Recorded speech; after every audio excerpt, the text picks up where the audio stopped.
तर तिकडे हिंगोलीमध्ये देखील तापमानाचा पारा चांगलाच वाढतोय आणि हिंगोलीचं आजचं तापमान हे 43°C इथपर्यंत नोंदवलं गेलं। त्यामुळे सर्वसामान्य हिंगोलीकर या वाढत्या तापमानामुळे हैराण झालेत। हिंगोली शहरामधून आढावा घेतलाय आमचे प्रतिनिधी माधव दीपके यांनी। मे महिना सुरू आहे, तापमानात प्रचंड वाढ होऊ लागलेली आहे। सूर्यनारायण जणू आग ओकतोय असंच तापमान हिंगोली जिल्ह्यामध्ये वाढलेलं आहे आणि त्यामुळे सर्वसामान्य हिंगोलीकर या वाढत्या तापमानामुळे पुरते हैराण झालेले आहेत। मी सध्या उभा आहे हिंगोली शहरातल्या नांदेड नाका परिसरामध्ये आणि आपण या ठिकाणी पाहताय गर्दी काहीशी विरळ झालेली आहे। जे नागरिक घराच्या बाहेर कामानिमित्त पडतायत त्यांच्या सर्वांच्या डोक्याला रुमाल, गमछा किंवा टोपीचा वापर करताना आपल्या ठिकाणी पाहायला मिळतंय।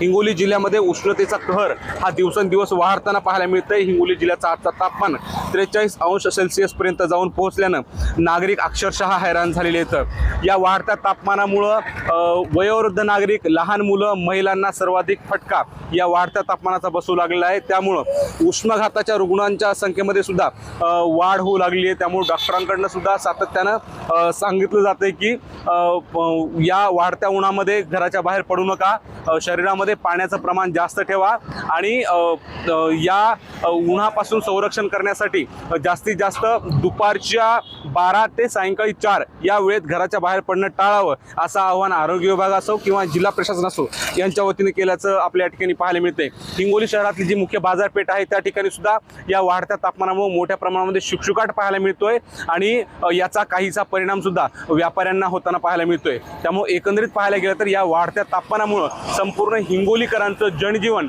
विस्कळीत झाल्याचं आपल्या ठिकाणी पाहायला मिळतंय। माधव दीपके, एबीपी माझा, हिंगोली। एबीपी माझा, उघडा डोळे बघा नीट।